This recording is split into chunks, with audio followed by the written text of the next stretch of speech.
புதுவரவு பார்வையாளர்களுக்கு வணக்கம். அரசியல் அதிகாரம் நிகழ்ச்சிக்கு உங்களை அன்போடு வரவேற்கிறோம். இன்றைய நிகழ்ச்சியில் நம்மோடு இணைந்திருக்கும் மூத்த பத்திரிகையாளர் மோசஸ் அவர்களை அன்போடு வரவேற்கலாம். வணக்கம் சார். தேர்தல் திருவிழா 2026 பரபரக்கும் சூடு பிடித்திருக்கக்கூடிய இந்த தேர்தல் யாருக்கு சாதகமான தேர்தல்? இந்த தேர்தல் களத்துல 4 முனை போட்டி. திமுக ஒரு பக்கம், என்டிஏ கூட்டணி ஒரு பக்கம், நாம் தமிழர் கட்சி ஒரு பக்கம், விஜய் தாவேக ஒரு பக்கம். யாருக்கு வெற்றி வாய்ப்பு அதிகமாக இருக்குன்னு நீங்க நினைக்கிறீங்க? வெற்றி வாய்ப்பு என்பதை காட்டிலும் யாருக்கு இந்த தேர்தலை பொறுத்த வரைக்கும் லாபம் யாருக்குன்னு சொல்லணும் பார்த்தீங்கன்னா அது ஒன்று சொல்லலாம். என்டிஏ கூட்டணி. என்டிஏ கூட்டணியை யார் தலைமையேற்று நடத்துகிறதுன்னு சொன்னால் பிஜேபி தான் எல்லாரையும் ஒருங்கிணைக்கிறார். இல்லை, எடப்பாடி தானே தலைமை. எடப்பாடி தலைமை தான் தலைமை. ஆனால் ஒருங்கிணைப்பது என்று சொல்லி அது வந்து பிஎம்கேவுடைய அன்புமணிகளும் அவர்கிட்ட டிடிவி தினகரன் அவர்களாக இருக்கட்டும், அனைவரையும் வந்து ஒருங்கிணைக்கிறது யாருன்னா பிஜேபி தான். பேருக்கு என்டிஏ கூட்டணி தலைமை வந்து எடப்பாடி. ஆமா, ஆனா முடிவு செய்யறதெல்லாம் டெல்லி. ஆமா, அதுதானே டெல்லியே போறாங்க. ஊர் அறிஞ்ச விஷயம் அது. அதாவது டெல்லி போறதுக்கு காரணம் அதுதான். சோ இந்த தேர்தலை பொறுத்த வரைக்கும் பிஜேபி தற்பொழுது கால் ஒன்று இருக்குன்னு தான் சொல்லணும். இன்னொன்னு பாத்தீங்கன்னா இப்போ வந்து இந்த கூட்டணியில நம்ம அண்ணாமலையை வந்து கேண்டிடேட்டா வந்து சொல்லவே மாட்டாங்க. ஏன்னா அது எடப்பாடியை வச்ச ஒரு உடன்பாடா இருக்கலாம். ஏன்னா அவரு வந்தாருன்னா ஒருவேளை பிஜேபி நிலை உங்களுக்கு எல்லாம் தெரியும், வட மாநிலத்தில் எப்படி நடக்குதுன்னு நம்ம பார்த்துட்டு வரோம். இந்த இது எடப்பாடியை சரியா வரேன்னா அவரை தள்ளிட்டு சிஎம் ஒரு கேண்டிடேட், நல்ல ஒரு கேண்டிடேட் யாருன்னா அண்ணாமலை கூட வாய்ப்பு இருக்கும். அண்ணாமலை வச்சா ஒருவேளை நம்மளை தள்ளிட்டு அண்ணாமலைய வைக்கிறதுக்கான ஒரு வாய்ப்பு இருக்குது. ஒரு சிஎம் எல்லாரும் நம்ம பிஜேபியா இருக்கணும், ஒரு டம்மி கேண்டிடேட்டை கொஞ்சம் பேர் போட்டா அதுல நம்ம ஸ்டாண்ட் பண்ற ஒரு இதுவும் இருக்கு, எண்ணமும் இருக்கு இல்லையா? நீங்க சொல்றதுல இருந்து ஒரு விஷயம் இருக்கு. பிஜேபிக்கு கொடுக்கப்பட்ட ஒதுக்கப்பட்ட தொகுதியில் 20 தொகுதிகளில் டஃப்பான தொகுதி தான் எடப்பாடி ஒதுக்கி இருக்கிறாரு.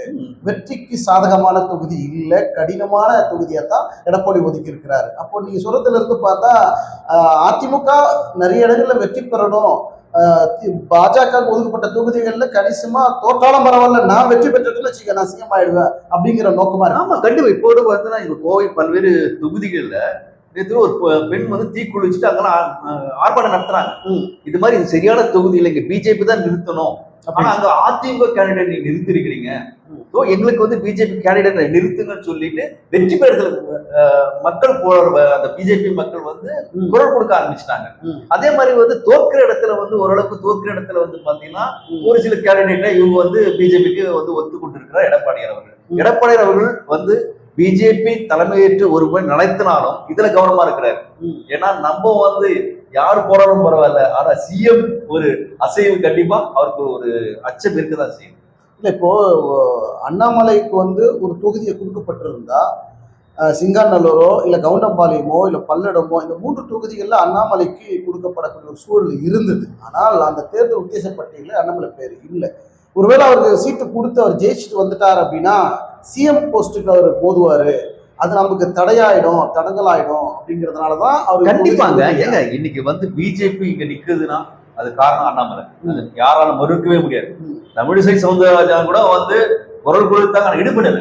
ஆனா அண்ணாமலை வந்த பிறகுதான் பிஜேபி வளர்ச்சி இருக்கிறது. அனைத்து தரப்புல வந்து குரல் கொடுக்கறதா இருக்கட்டும், எல்லாமே வந்து ஒரு அச்சம், எல்லாருக்கும் ஒரு திகில் உண்டாக்குறது வந்து அண்ணாமலை.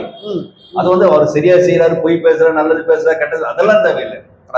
வளர்ச்சிக்கு உதவி இருக்காரு. பிஜேபி வளர்ச்சிக்கு வந்து இங்க தமிழகத்தை பொறுத்த வரைக்கும் அண்ணாமலை தான் காரணம். அதே மாதிரி அவர் வந்து பேசக்கூடிய ஆற்றல், சிந்திக்கின்ற ஆற்றல், எதையும் வந்து திட்டமிடுகிற ஆற்றலை பார்த்தீங்கன்னா எடப்பாடியாருக்கு வந்து ஒரு பயம் இருக்கு.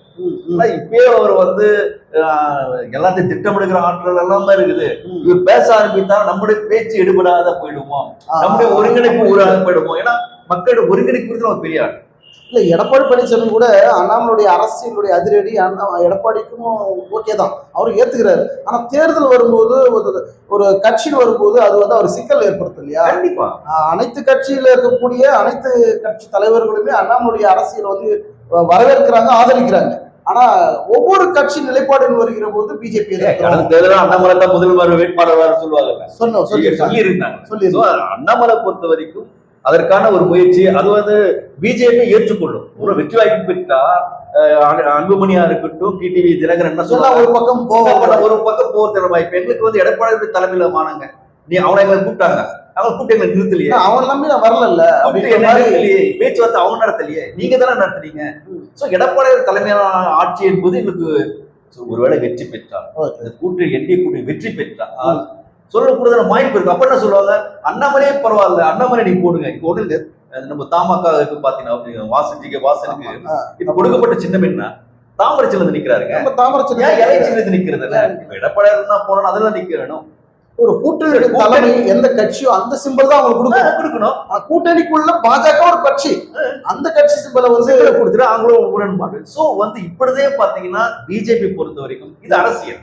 இது வந்து அவங்க ஏமாத்துறான் இவன் மாத்த யாருமே சொல்ல முடியாது. இவன் துட்டு கொடுத்தான், அவன் துட்டு கொடுத்தான், இலவசம் கொடுத்தான், இலவசம் கொடுக்கல, இது வந்து ஏற்றுக்கொள்ள முடியாது. இது அரசியல். அரசியல்ல இப்படிதான் இருக்கும், இப்படிதான் காய் நடத்தணும். ஒரே கொள்கை, வெற்றி பெற வேண்டும், வெற்றி பெறுவார். அதன்படி அந்த பாணியில வந்து எல்லாரும் அவர்களுடைய செயல்பாடு செய்யறாங்க. அதே மாதிரி பாணியில வந்து பிஜேபி செயல்பட்டு கொண்டு இருக்கிறது. கடந்த 2-3 வீடியோக்களுக்கு முன்பு நீங்க ஒரு விஷயத்த தகவலை பதிவு பண்ணியிருப்பீங்க நம்முடைய புதுவர் டீம்ல. என்ன அப்படின்னா, தேர்தலுக்கு முன்பு தேர்தலுக்கு பின்பு அப்படிங்கிற ஒரு விஷயத்தை வந்து ஒரு புது கருத்தை வந்து பகிர்ந்திருந்தீங்க. தாவேகா வந்து தனித்து போட்டிடுது, ஒரு பக்கம் ஆட்சியில பங்கு அதிகாரத்திலும் பங்குன்னு அழைப்பு விடுத்திருந்தாலும் கூட எந்த கட்சியுமே தாவேகாவோட கூட்டணியில போகாத ஒரு சூழல்ல தனித்து தான் நிக்கிறோன்னு அதிரடியா அவங்க களத்துல இருக்கிறாங்க. நீங்க சொல்ற கருத்து போல தேர்தலுக்கு முன்பு கூட்டணியில இல்லை, தேர்தல் பின்பு விஜய் அவர்கள் தாவேகா அவர்கள் என்டிஏ கூட்டணியில அதிமுகல இணைந்து மாபெரும் ஒரு அதிர்வலை ஏற்படுத்துவார் அப்படின்ற ஒரு எண்ணத்தை வந்து நீங்க விதிச்சிருந்தீங்க. அது சாத்தியக்கூறுகள் கண்டிப்பாங்க.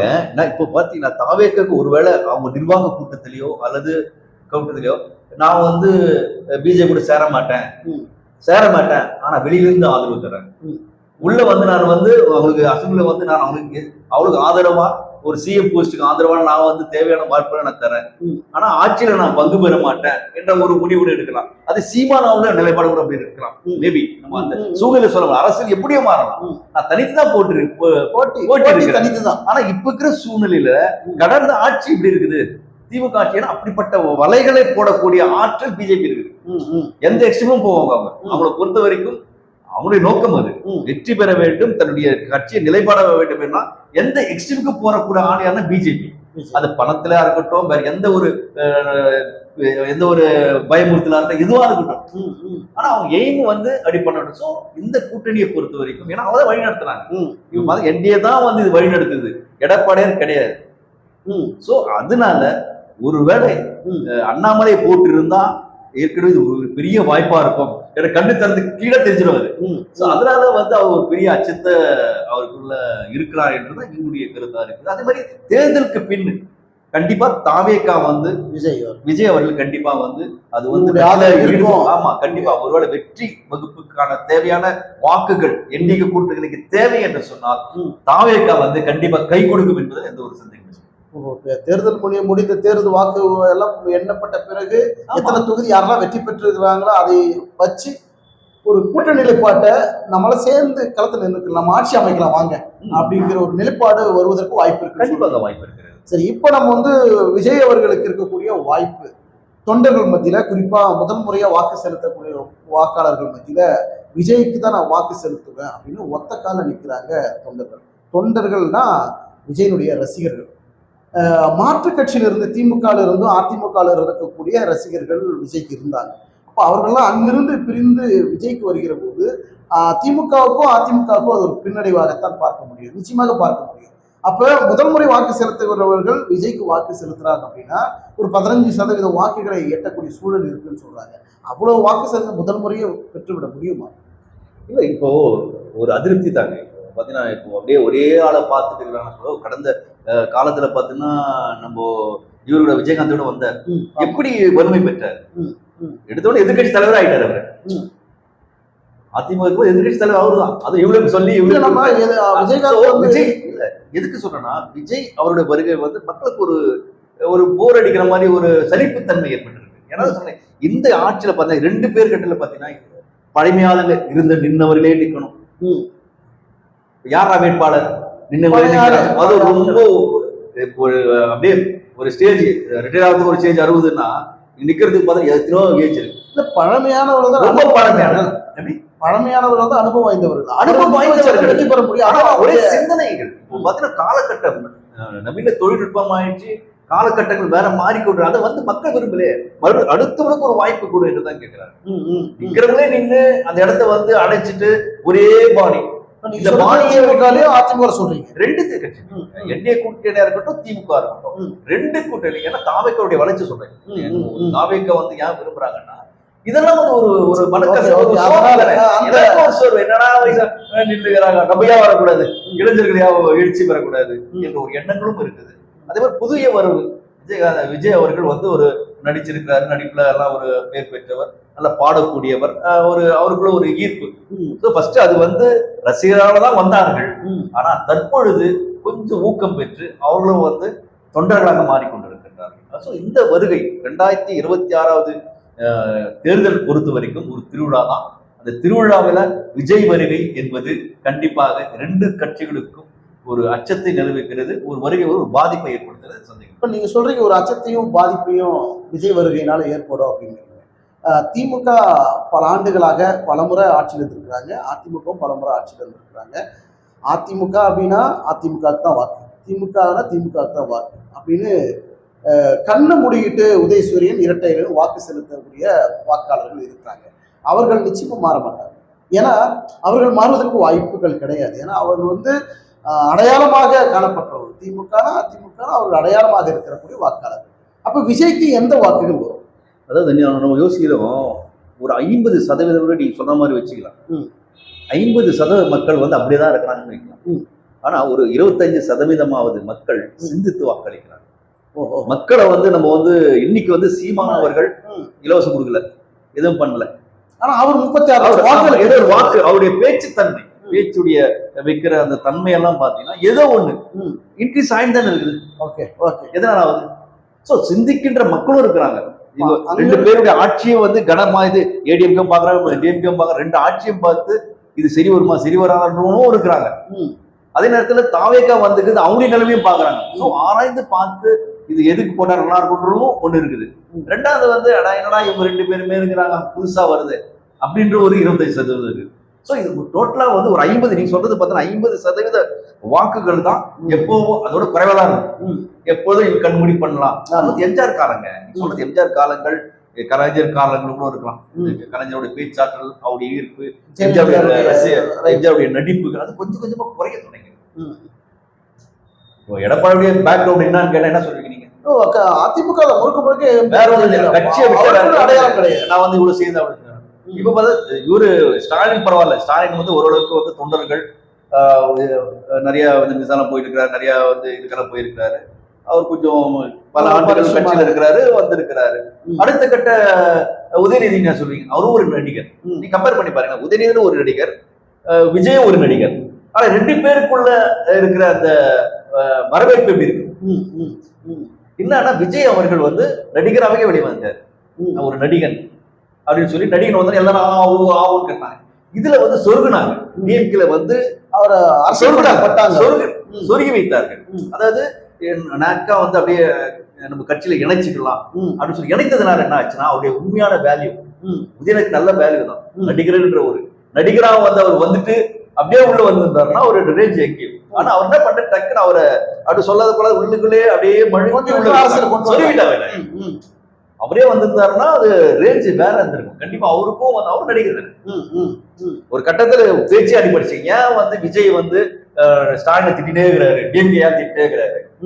யோசித்து பாருங்க, நம்ம ஒரு யோசிக்கிற சில இடத்துல நமக்கே யோசனை வரும், ஒருவேளை உதயநிதிக்கும் இவருக்கோ உள்ளுக்குள்ள உலகத்துல ஏதாவது இருக்குமா, ஏதாவது முன்விரோத பிரச்சனை இருக்குமான்ற ஒரு கணிப்பு வருகிறது இருக்கும். சோ வந்து நீங்க சொல்ற மாதிரி அப்படியே போறவங்களும் இருக்கிறாங்க, சிந்தித்தும் வாக்களிக்கிறாங்க, எதை எதிர்ப்புறைகளும் இருக்கிறாங்க. ஸோ ஒரேடி இதே பாடியில் இப்போ போதும். இந்த காலகட்டத்துல எந்த அரசியல்வாதிகளும் இவங்கதான் போகணுன்றது நிலைப்பாடுகள் இல்லை, அது மாறிடுச்சு. இல்ல மக்கள் மத்தியில ஒரு பெரிய அதிருப்தி வந்து போயிருக்கு. தமிழ்நாடை பொறுத்த வரைக்கும் தெரியுதோ தெரியாமலோ ஒரு முறை திமுக ஆளும், அடுத்த முறை அதிமுக ஆளும், மாறி மாறி இரண்டு திராவிட கட்சிகளும் மாற்றி மாறி ஆட்சி பிடிக்கிறாங்க. இப்போ மக்கள் ரொம்ப தீவிரமா நுணுக்கமா அரசியலை கண்காணிக்கிறாங்க, சிந்திக்கிறாங்க. இந்த தேர்தல் 2026 தேர்தல் வந்து திமுகவா அதிமுகவா அப்படிங்கிறத விட நம்ம யாருக்கு வாக்கு செலுத்தணுங்கிறதுல தீவிரமா இருக்கிறத நம்ம பார்க்க முடியுது. கடந்த ஆட்சியில எடப்பாடியார் ஆட்சி செய்கிற போது பொள்ளாச்சி விவகாரம், பெண் பாலியல் வன்கொடுமை வந்து மிகப்பெரிய அளவுல தலைவிரித்து ஆடியது. அதன் பிறகு பல்வேறு சிக்கல்கள் அந்த ஆட்சியில இருந்தது. அதனால ஒரு அதிருப்தியில ஆட்சி ஆட்சியை மாத்தலாங்க, வேற ஒரு ஆட்சி வரட்டுங்கிற மக்கள் யோசிச்சு வாக்களித்தாங்க. சரி, அங்கிருந்து இப்ப திமுக ஆட்சியில் இருக்கு, இங்க விடை பெற்றதா? அதற்கு பெண் பாலியல் வன்கொடுமை எல்லாம் நிறுத்தப்பட்டிருக்கா, இல்ல குறைக்கப்பட்டிருக்குதா, இல்ல அப்படின்னு பார்த்தா இங்கேயும் சிக்கல் இருக்குன்னு மக்கள் மத்தியில யோசிக்கிறாங்க. இங்க வந்து கஞ்சா, போதை பழக்கங்கள், பெண் பாலியல் வன்கொடுமைகள், சிறுவர் முதல் முதியவர்கள் வரைக்கும் பல்வேறு பிரச்சனைகள் இந்த ஆட்சியிலும் இருக்கு. இப்ப இப்படி இருக்கிற போது திமுக இருந்த ஆட்சி இருந்தாலும் சரி, அதிமுக இருந்தாலும் ஒரு அதிருப்தி வந்து இருக்கு. அந்த அதிருப்தி இப்ப திசை மாறி வேறொரு ஆட்சி மாற்றத்திற்கு ஏற்படக்கூடிய சூழல் இருக்கு. இப்போ நம்மளை பொறுத்த வரைக்கும் நீங்க எந்த ஆட்சி மாறினாலும் சட்டங்கள் ஒன்று இருக்கு. கான்ஸ்டிடியூஷன், சட்டங்கள். நம்முடைய சட்டம், இந்திய சட்டமே பாத்தீங்கன்னா சட்டம் ஓட்டணும். சட்டத்துல பாத்தீங்கன்னா சட்டங்களே பல விதமான, இப்பொழுது காலகட்டத்தில் பாத்தீங்கன்னா கோர்ட்டு போறதே அவர் வந்து அது உண்மை நீதி வருமானன்ற எதிர்பார்ப்பாயிடுச்சு. அங்கே ஓரளவுக்கு கரப்ஷன் மாதிரி ஒரு ஒரு சூழ்நிலை பிம்பத்தை தற்பொழுது போய் கொண்டிருக்கு. சோ சட்டங்கள் எங்க, இப்போ இந்த ஆட்சி இருக்குது, அந்த ஆட்சி இருக்குது, ஒரு ஆட்சி வந்து அதை கட்டுப்படுத்த முடியுமா, மாற முடியுமா? அதுக்கான கொள்கைகள் என்ன? எந்த கொள்கை யாரும் சொல்லி, இப்ப தாவைக்கா கூட சொல்றாரு நான் வந்தா அதை பண்ணுவேன் அப்படின்னு. பட் அவருக்கு வந்து முன்னாடி இருக்கிற ஸ்டடிஸ் இருக்குதா? இத்தனை IAS அதிகாரிகள் இங்க வந்து தமிழகத்தில் ஆண்டு கொண்டு இருக்கிறார்கள், இத்தனை துறை இருக்கிறது, இந்த துறையை வந்து இப்படி மாத்தலாம், அப்படி மாத்தலாம். அப்படி மாத்தும் பொழுது ஒரு இடத்துல ஒரு தவறு நடக்குது, ஒரு பாலியல் வன்கொடுமை நடக்குது, ஒரு இடத்துல போதைப் பொருள் நடக்குது, அதை தடுக்கக்கூடிய கடமை யாருக்கு? கடமை கண்டிப்பா இருக்கு, இவ்வளவுதான் இருக்கு, அந்த அரசாங்கம் தான் இருக்கு. அப்ப ஏன் அதை செய்யல கேள்வி மக்கள் கண்டிப்பா இன்னைக்கு வரைக்கும் பாத்தீங்கன்னா சட்டம் வந்து அப்படி சொல்லுது. முன்ன மாதிரி இல்லைங்க. இப்போ முன்னெல்லாம் வந்து ஒரு SI வந்து பார்த்தாலும் ஒரு இன்ஸ்பெக்டர் முன்னாடி உட்கார மாட்டான். ஒரு கான்ஸ்டபிள் பாத்தீங்கன்னா ஒரு SI வந்தாருன்னா அப்படியே பயந்து போவோம். ஆனா இப்ப அப்படி கிடையாது. அவர் வர இங்க செல்ல நோட்டு இருக்கிறாங்க, இன்ஸ்பெக்டர் வந்தாரு கான்ஸ்டபிள். அந்த வந்து பவரும் யாருக்குமே வந்து அந்த அதிகாரமோ அல்ல அந்த பயமோ அச்சமோ யாருக்குமே கிடையாது. இன்னைக்கு வந்து இவ்வளவு போறதுக்கு காரணம் என்ன? இந்த காலகட்டத்துல பொறுத்த வரைக்கும் ஒவ்வொருத்தரும் வந்து கான்ஸ்டபிள், இப்ப நீங்க நம்ம ராணிப்பேட்டை எடுத்தீங்கன்னா அல்லது தமிழகத்தை எடுத்தீங்கன்னா பாத்தீங்கன்னா ஒவ்வொரு போலீஸ் ஸ்டேஷன்லும் வந்து பற்றாக்குறை, பாப்புலேஷன் இன்க்ரீஸ் ஆயிட்டு இருக்குங்க. பட் பாத்தீங்கன்னா போலீஸ் எல்லாமே குறையாது. இப்போ லட்டியை பிடிக்கிட்டாங்க, யாரும் வந்து குற்றவாளி அடிக்கூடாது. வாத்தியார்கிட்ட பெரம்பு பிடிக்கிறாங்க, ஆனா அது திமுக தான் செய்தது அந்த வேலையை வந்தது. அது வந்து மிகப்பெரிய குற்றம் என்னை பொறுத்த வரைக்கும். தனிப்பட்ட முறையில பாத்தீங்கன்னா ஒரு ஆசிரியர் ஒருத்தர் கண்டிச்சாருன்னா மாணவன் சிறப்பா இருக்கும். திட்டினாவே ஆனா பண்ண மதிக்க மாட்டான். இப்ப பள்ளி மாணவர்களே கத்தி எடுத்து சண்டை போட்டு குத்திக்கிறாங்க. வாஜரை கேட்டா அவனை குத்த வரான், அவனுக்கு அடிக்க வரான். அவர்கிட்ட கும்பல்ல எதுவுமே இல்லை. அன்பா பாசமான எப்படி ஒரு குடும்பத்துல ஒரு பையன் தப்பு செய்வது தந்தை கண்டிப்பா அடிக்கதான் செய்வான், திட்டதான் செய்வான். தம்பி வா உட்காருவா, நீ எல்லாம் செய்யணும், வாய ஊட்டினா என்ன பண்ண தப்பு. இது மாதிரி ஒரு ஆட்சியை கொண்டு வருகிறவர்கள் சொல்லணும். இது மாதிரி வந்து இதை ஊக்குவிக்கிறவர்கள் ஆசிரியர் கும்ப கொடுங்க, போலீஸ்காரர்கிட்ட லட்டியை கொடுங்க, எடுத்துரு. ஆனா எப்படி கண்டிப்பா ஒரு குற்றவாளி கூட்டு போறாங்க, ஏய் நீங்க பேச திரும்ப கொடுங்க, அவன் மிரட்டுறான். யார கான்ஸ்டபிளையோ நீங்க சொல்ற மாதிரி காவல்துறை உங்கள் நண்பன் சொல்றாங்க. இப்ப காவல்துறை பார்த்து மக்கள் பயப்படுகிறார்களா, நண்பனா பார்க்கிறார்களா? குற்றவாளிகளுக்கு நண்பர்கள் ஆயிட்டாங்க காவல்துறை. காரணம் என்னன்னா அவங்க ஒண்ணும் பண்ண முடியாது, வேற வழி இல்லை. அவங்ககிட்ட எதுவுமே இல்லை, வெப்பன் எதுவுமே நிர்வாகமானியா இருக்கிறாங்க. சோ வேற வழி கிடையாது. அவளுக்கு நீ திட்டக்கூடாது எதிர்க்கூடாதுன்னா நண்பரா இவரு சொல்லி அரசாங்கமே.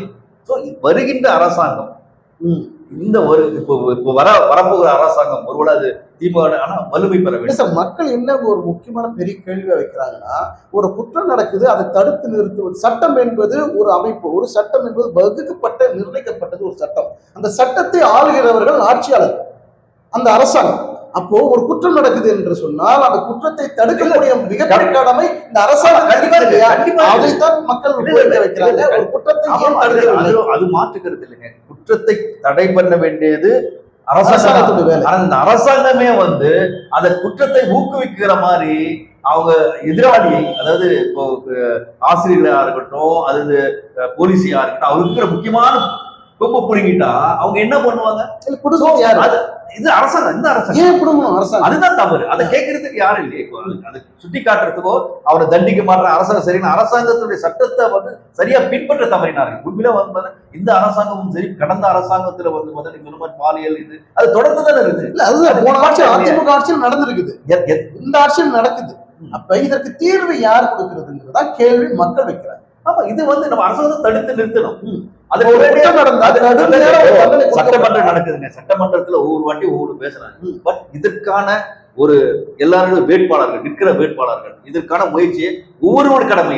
அது வந்து அரசாங்கம் தான் கடமைன்றது. ஒவ்வொரு தனி மனித கடமை வந்து ஒவ்வொரு காரியத்தையும் வந்து தவறை சுட்டி காட்ட வேண்டியது, தவறை வந்து களைய வேண்டியது ஒவ்வொருத்தருடைய கடமை.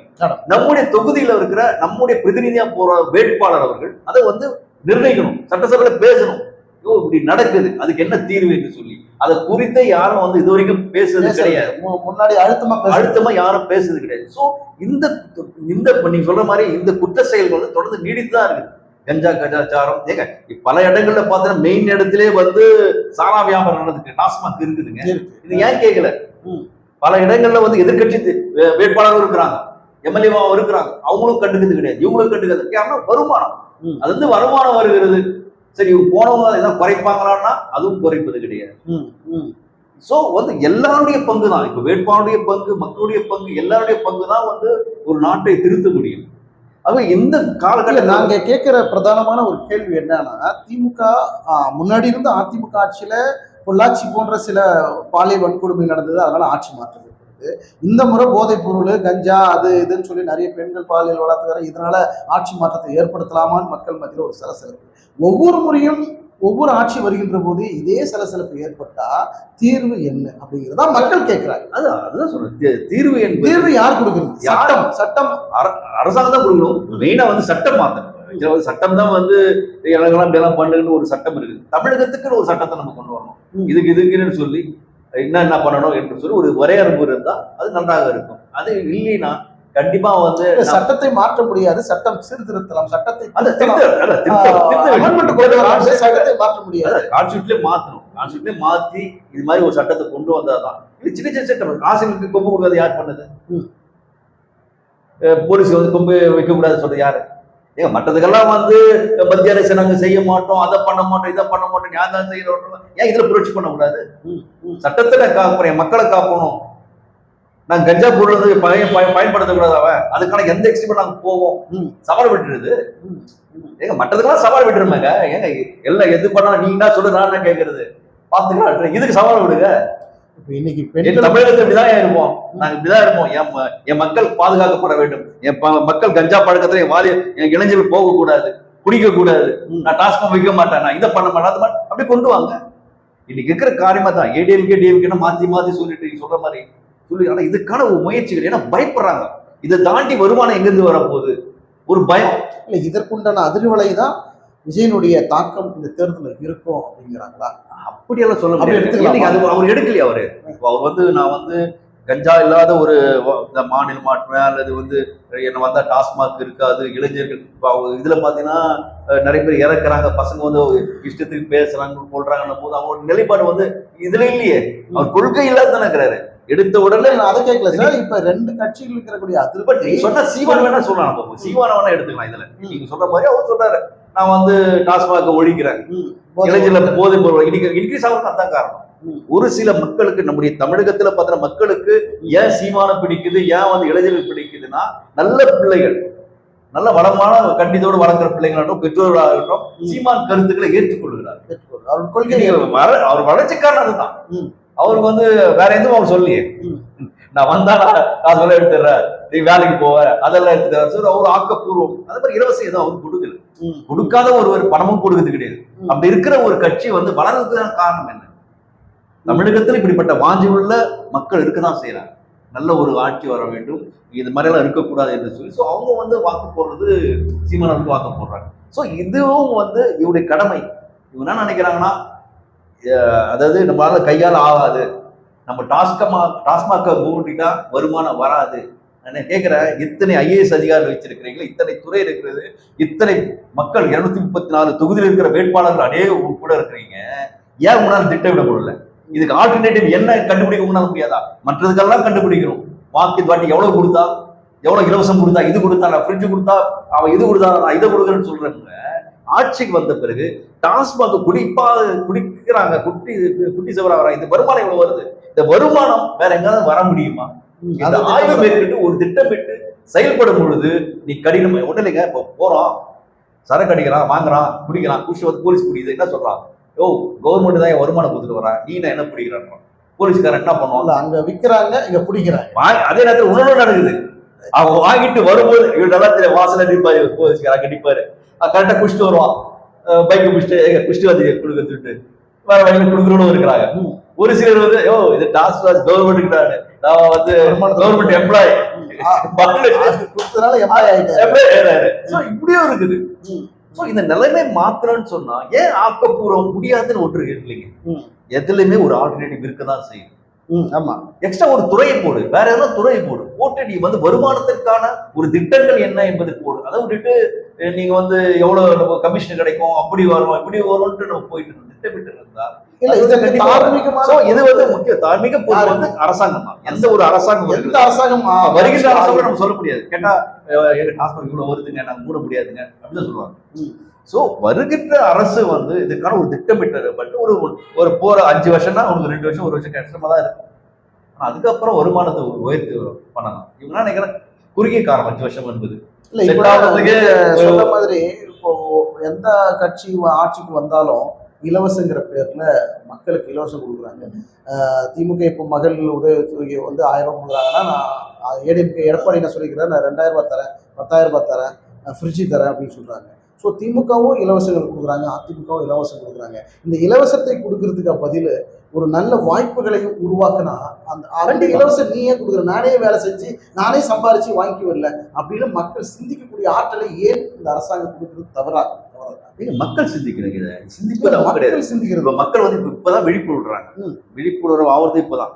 நான் என்ன சொல்றேன், இப்போ இலவச மின்விசிறி கொடுத்தாங்க, இலவச வண்ண தொலைக்காட்சி கொடுத்தாங்க, இலவச மிக்சி கொடுத்தாங்க, இப்போ இலவச ஃப்ரிட்ஜ் தரான்றாங்க. ஃப்ரிட்ஜுக்கு யாரு கரண்ட் கொடுக்குறது? இல்ல சார், நான் கேட்கறது அது திமுகவும் அந்த இலவசத்தை திமுக இலவசம் கொடுக்குது. நான் கேட்கற கேள்வியே, இலவசங்களை கொடுப்பதை விட வாய்ப்புகளை, வேலை வாய்ப்புகளை உருவாக்குங்க, விலைவாசி குறைங்க, விலைவாசியை குறைங்க. அப்போ அதன் மூலியமா அவன் சம்பாதிக்கிறது மூலியமா நீங்க கொடுக்குற இலவசத்தை அங்க அவன் வேலை செஞ்சு ஊதியத்தை மூலியமா அதை ஏன் செய்ய மக்கள் வாங்குறாங்களா? இப்போ எத்தனை பேர் ஃப்ரிட்ஜ் வாங்குவாங்க? நீ இப்போ வீட்டுக்கு வந்து நீங்க சொல்லுங்க, நான் பேட்டி கொடுத்துட்டேன், நான் வாங்க மாட்டேன். ஆனா மனைவி சொல்லுவாங்க, இல்ல பிள்ளைங்க சொல்லுவாங்க, இல்ல நாங்க மகன் சுயமதி கூடிய நான் அந்த பணமே நான் வாங்கல. இல்ல சொல்றேன், மனநிலை எல்லாரும் மனநிலை சொல்றேன். குறிப்பா வந்து ஒரு இலவசம் வீட்டுக்கு வருதுன்னா அது யாரா இருக்கட்டும் ஒரு சலனம் ஏற்படும். சரி வருது வாங்கிக்கலாம்னு சொல்லும்போது யாரும் வந்து வேண்டாம் மனநிலை சொல்ல வர்ற விஷயம் மக்களை நம்ம சொல்லல. மாத்த முடியாது. பின்ன நீங்க எனக்கு நான் கொடுத்தா நீ ஓட்டு போற கன்ஃபார்ம் ஆயிடுச்சு, ஒரு 10 பேர் நான் கொடுக்குறோம் இலவசம், அட்லீஸ்ட் எனக்கு 5 பேர் ஓட்டு போடணும் கன்ஃபார்ம் ஆகுது, அதை செய்வேனா? அதை கொடுக்கல 10 பேரும் ஓட்டு போட மாட்டானு அது செய்வேனா? நான் கொடுத்தா ஓட்டு போடுவாங்கன்றது கன்ஃபார்ம். 5 பேர் கன்ஃபார்ம் போடுவாங்க ஓட்டு, எனக்கு 5 பேர் 10 பேர் கண்டிப்பா ஓட்டு விழுந்துரும். போட குடுக்கலைன்னா அவ போடுவாட அடுத்த வந்து கொடுக்குறான். நான் கொடுக்க நீ கொடுக்க வச்சியா, இவன் கொடுத்துட்டாட, இவன் நம்மளுக்கு போடுவாட போறவன் நான் கொடுக்குறேன். சோ மக்கள் தான் வந்து எனக்கு வேண்டாம்னு சொல்ல வேண்டிய கடமை அவங்க. இது மக்கள் திருந்த வேண்டிய மக்கள் தான் திருந்தணும். இது வந்து நம்ம அரசாங்கத்தையோ அரசாங்கம் மன்னிக்கும் வேட்பாளர்களையோ அவங்க இது கொடுக்குறாங்க அவங்க கொடுக்குறாங்கன்னு சொல்லி அவங்களும் வந்து நம்ம வந்து குறை சொல்லவே முடியாது. நம்ம என்னைக்கு மக்கள் ஒன்னா சேர்ந்து எங்களுக்கு இது இலவசமே வேண்டாம், நீ போடுற இது ஒண்ணு கொடுங்க. இப்போ பஸ்ல போறீங்க, அந்த கண்டக்டர் படுற கஷ்டம் எவ்வளவு தெரியுங்களா? நம்மளே கூட கணவன் ஆம்பளைங்க முன்னெல்லாம் வந்து பெண்கள் சீட்டு ஆண்கள் சீட்டு இருக்கும். இப்போ பாத்தீங்கன்னா பெண்கள் வந்து ஆண் சீட்லயே உட்காந்துக்கிறாங்க இலவசமா, அவங்க பஸ் தான் எல்லாம் நம்ம வந்து நின்றுக்கு இருந்தாங்க. சரி இலவசம் அப்படியே அது மாதிரி டிக்கெட் கண்டக்டர் கேட்டா எது கிடையாது, அவர் தேடி வர ஆம்பளைங்க எங்க அப்படின்னு. இப்ப இவரு என்ன சொல்லிட்டாரு, ஆம்பளைங்க இலவசம், ஆம்பளைங்க ஆண்களுக்கு இலவசம். எப்படிங்க இது? இப்போ போயிட்டு ஒரு அது ஓட்டுறதுக்கும் கஷ்டமா இருக்கும், டிக்கெட் அது டிக்கெட் யாருமே வேணாம், அதுக்கு கண்டக்டர் தேவையில்லை. அப்படின்னும் போது இதெல்லாம் வந்து மக்களுக்குன்னு சேவை என்ற போர்வையில அவங்க சுயநலவாதிகளா ஓட்டை வாங்குவதற்காகவும் மக்கள் நான் நல்லது செய்யறது போர்வையில மக்களை கெடுத்து கொண்டு இருக்கிறார்கள். இலவச பேர்ல மக்கள் தான் கட்டுறாங்க. இல்லை என்டிஏல பாஜக அதிமுக வந்து திமுகவை வீழ்த்தணும், ஆட்சி பிடிக்கணும்னு இந்த பக்கம் முயற்சி. திமுக வந்து 200 தொகுதிகளுக்கு மேல் நம்ம கைப்பற்றணும், ஆட்சி மீண்டும் 2வது முறையா ஆட்சி அமைக்கணும் அப்படின்னு ஒரு வலுவான கூட்டணியை திமுக வச்சுட்டு இருக்காங்க. இதற்கு இவங்களுக்கு இடையில தாவேகா விஜய் அவர்கள் 2 பேரை வீழ்த்தி நான் வரம் பாருங்க அப்படின்னு தாவேகா அடுத்த கட்ட முயற்சி பண்றாங்க. சீமான் வழக்கம் போல சைலண்டா வைலண்டா அவர் பாட்டு வேலை செய்கிறாரு. இந்த தாக்கம் இந்த தேர்தலில் எதிரொலிக்கும்னு எதிர்பார்க்கிறோம். ஆனா விஜய் அவருடைய வருகை என்பது 2 கட்சிகளுக்குமே அது அதிமுக திமுக இருந்தாலும் ஒரு அதிர்வலையை ஏற்படுத்தி இருக்குதுன்னு நம்ம சொல்லலாம். அப்ப விஜய்க்கு இந்த தேர்தல் வாய்ப்புகள், வெற்றி வாய்ப்புகள் இருக்கும். ஆட்சி பிடிக்கிறதெல்லாம் மிகப்பெரிய கஷ்டமான விஷயம். அது இந்த தேர்தலில் முடியாது அப்படிங்கிறத நம்மளால பார்க்க முடியுது. ஆனால் கணிசமான வேட்பாளர்களை நிறுத்துவாங்க, கணிசமான தொகுதிகளை கைப்பற்றுவாங்கிறது எதிர்பார்க்கலாம். ஆனா இந்த வாக்கு சதவீதம் மிகப்பெரிய அளவில் குறையும் 2 கட்சிகளுக்குமே. இப்ப விஜய்க்கு இந்த தேர்தல் சாதகமானது தானே? கண்டிப்பா 100%. ஏங்க ஃபர்ஸ்ட் தளத்துல களத்துல இருக்கிறாருங்க, அவரே யோசிச்சிருக்க மாட்டாரு. நமக்கு இந்த வரவேற்பு இருக்கும். ஃபர்ஸ்ட் மாணவர்கள் உற்சாக 10th + 2 மாணவர்களுக்கு வந்து பரிசு கொடுக்கும்போது தான் பார்த்தாரு மக்களையும் எல்லாரும் பேச பேச அவருக்குள்ள ஒரு ஆரம்பமா தான். அந்த ஆர்வம் வரும்போது நம்மளை இப்போ ஒரு வாய்ப்பு கிடைக்கும், நம்மளும் வந்து கட்சியை தொடங்கலான்றதான் அங்கதான் ஸ்டார்ட் பண்ணாரு.